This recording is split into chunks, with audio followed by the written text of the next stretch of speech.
Assembly ఎన్నికలు దగ్గర పడుతూ ఉండడంతో జనసేన దూకుడు పెంచింది. అమలాపురంతో పాటు రాజమండ్రి పార్లమెంట్ స్థానాలకు అభ్యర్థులను ప్రకటించింది.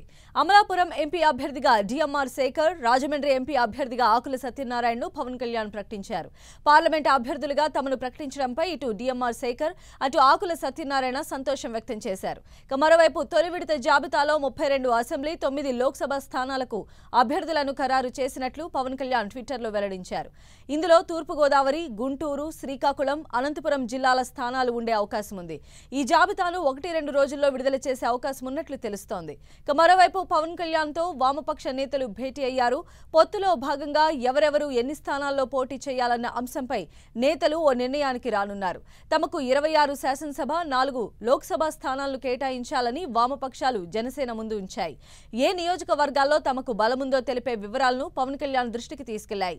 ఇదే సమయంలో జనసేన ఈ నెల 14న నిర్వహించబోయే పార్టీ ఆవిర్భావ సభకు ముందే అభ్యర్థుల జాబితాపై స్పష్టత ఇవ్వాలని పార్టీ అధినేత భావిస్తున్నారు.